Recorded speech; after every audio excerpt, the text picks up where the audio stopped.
Hi folks, in this segment we're going to look at evaluating the compensation system. So now that we have everybody, we have the system implemented, we have all the IT infrastructure and architecture in place, we've tested the system, we're running our system, now we've got to evaluate it to see did it meet the required objectives. So evaluating the effectiveness of a compensation system isn't as easy as you might think. And this aspect of compensation management is probably the most neglected. And there's two main reasons for why I say it's the most neglected. First of all, it's a very challenging, if not almost impossible role to separate out the precise impact of compensation on organizational performance with any degree of certainty. There's just too many factors that can affect an overall organizational performance. Compensation is only one of them. The second reason is that most organizations don't even try to evaluate their compensation systems, either because they don't know how or because they consider it not necessary or futile. Right? But if the right information is collected, you can make some inferences about the effectiveness of your compensation system. But a thorough evaluation of it takes a lot of time and effort, and you'd have to come up with multiple indicators on how to do it. Only a comprehensive set of relevant indicators can help you to prepare or to get useful conclusions about the success of your compensation system. But evaluating the impact of the system can be approached in three main ways. You can evaluate the system in terms of its impact on the compensation objectives. So when you went in to set up or to change your system, you must have had some objectives in mind, things it needed to achieve. So you can evaluate it based on that, its impact on your compensation costs, and its impact on your employee behaviors and attitudes. So let's begin with the impact on compensation objectives. One of the things we usually tend to find is this phenomenon known as an initial dip. It often occurs, and what this means, it's a tendency for performance to decline during the initial stages of any change until people start to understand and become proficient with how the new compensation system works. And the reason I say that is because there's a lot of people, whether it's the HR department, the payroll department, and employees whose compensation is being affected by it. They might not totally understand until they start to see the system fully operational what that really means to them. So there'll be a lot of questions, a lot of, intrepidation in terms of, I hope I'm answering this correctly. When you're answering, if you're in the HR department and payroll department and you're answering questions from employees on the system and how it's affecting them. That becomes a little bit of a challenge for some people. To really understand it. And again, it's all how does it affect me? So we usually find that performance declines due to that learning curve that employees are going through during the initial stage of that change. And the other thing is, moreover, costs are changes that are immediate. So we automatically will see the costs, but the benefits we see as a result of the implementation in terms of employee attitudes and behaviors, that's kind of gradual. So you don't always see the full thrust of the benefits, but usually up front you're seeing the full thrust of the costs, right? So again, productivity should increase gradually as turnover rates decline and the firm is able to attract higher caliber employees as a result of some of the changes to the compensation system. If in fact, retention and attraction were objectives that the system had in the first place. But you should start to see improvements in performance of the individuals over time. The other thing we look at is impact on compensation costs, right? So we might look at the compensation cost ratio as one of the indicators that we use to measure how the compensation system has impacted our costs. And that ratio looks at the ratio of total compensation cost to total costs or to even revenues. So if you were using a system in terms of looking at the cost of compensation as a percentage of total costs, if you had a goal or objective to reduce that by 5% and this compensation cost is meeting that objective, then to you from a cost perspective it's been good, right? It's met its objective. You might also choose to evaluate the cost of the system by looking at average employee earnings. So total compensation that you pay out divided by the number of full-time equivalent employees, because you'd want to get a sense of how their earnings have actually changed, okay? Um, uh, because the earnings that people are making are based on maybe new performance bonuses or incentives that you put into place as a result of it. Maybe not everybody got a base pay increase, but the idea is, depending on what your new compensation system was supposed to do, maybe putting new performance merit standards or different performance pay, or maybe even profit sharing was something new that was integrated into the system. We want to see, have we in fact increased employees' pay significantly enough to maybe make a difference in motivation, in comparison to how many full-time equivalents we have. So looking at that gives us an idea on average how people's pay has been affected. And you can even divide this up into, average employee earnings by certain groups, because you might have thought that maybe sales staff pay might have gone up a certain percentage, and maybe as a percentage of full-time equivalents in sales positions it hasn't. So you need to really do a real look and see how it's affecting particular employee groups as well. Okay. Thirdly, we want to look at evaluating the system on employee behaviors and attitudes. So again, we want to look at key aspects of how membership behavior is affected, and we would look at our ability to attract and retain and any attendance issues that we're having. So when we look at how the compensation system is affecting membership behavior, are we able to attract and retain employees?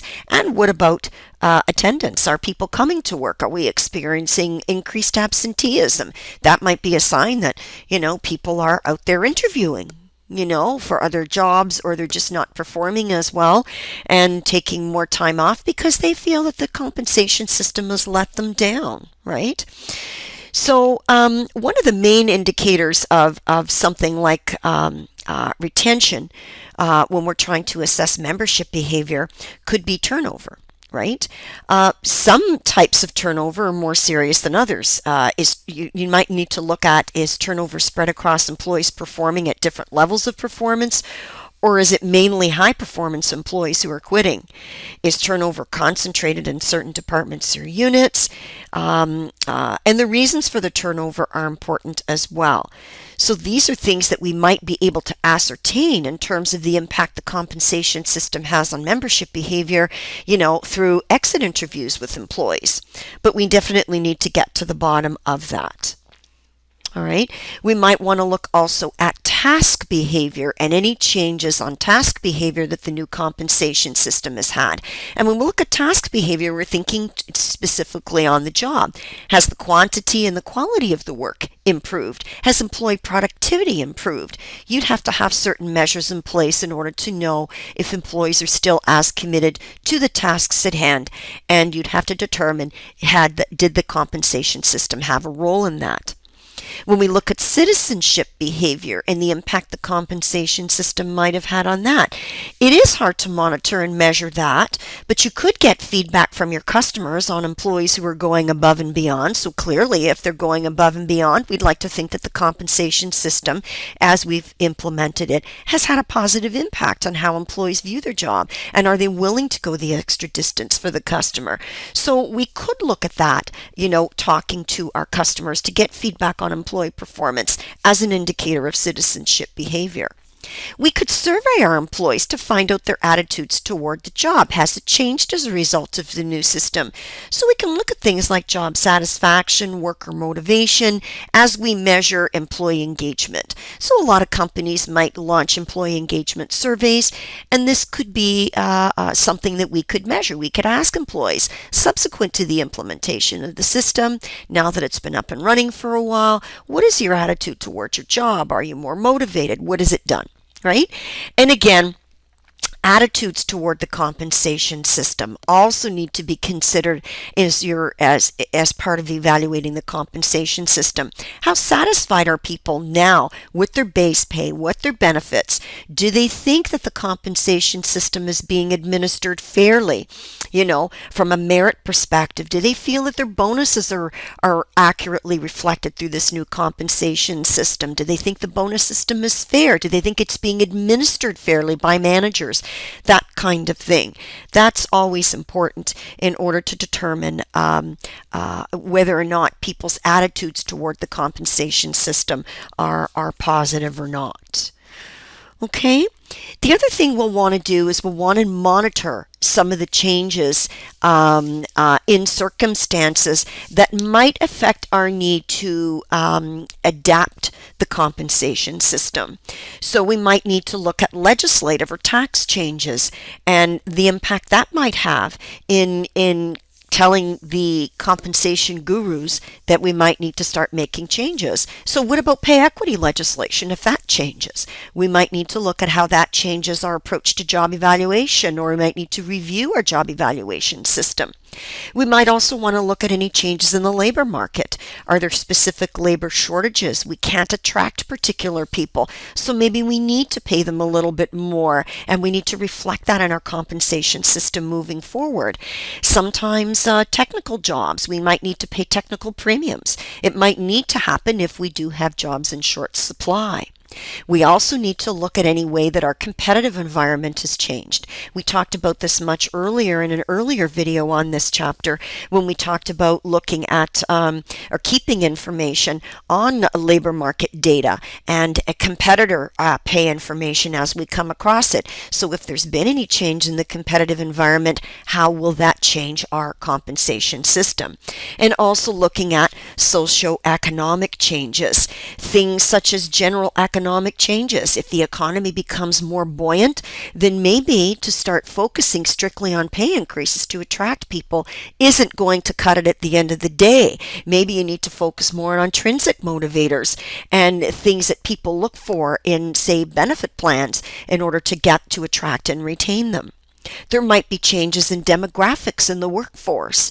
Older workers working with younger workers, working with workers who have different views of organization culture.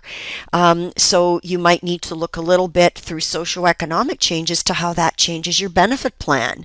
Work-life balance issues. What kinds of things might you add to your benefits plan? Because you might have workers that have grown up in a certain age category, and they might expect particular benefits that might improve their ability to work and focus on being more productive in the work environment.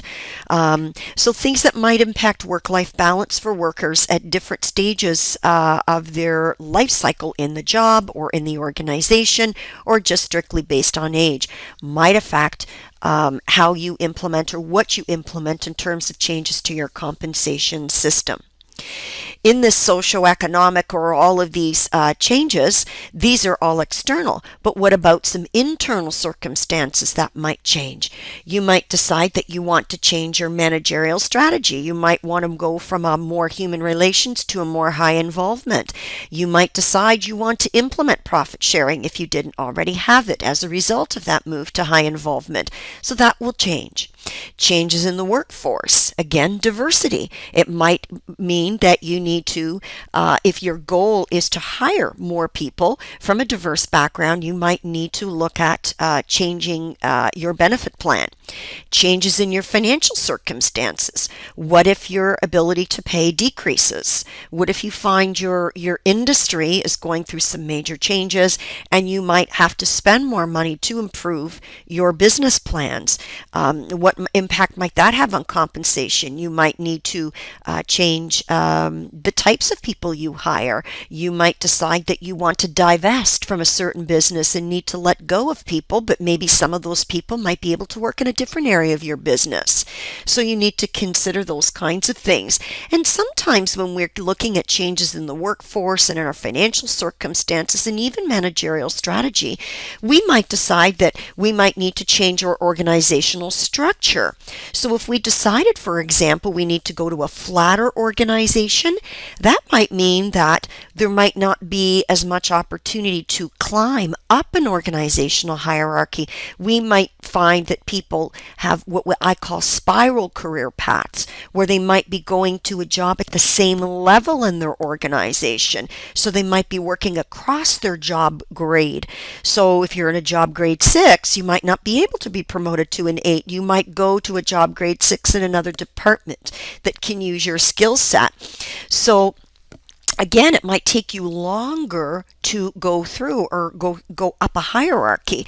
So a lot of people would be looking then, if they're working in flatter organizations, maybe not for pay increase, but they might say, well, maybe I'm more concerned with you training me in this new position and talking to me about what my options might be for career development in the organization. So again, we need to look at the scope of the organization and its structure when we consider that. So all of these things can signal a need for us to adapt our compensation system. So this concludes our final video for this chapter on activating and maintaining an effective compensation system. I hope you found the video series helpful.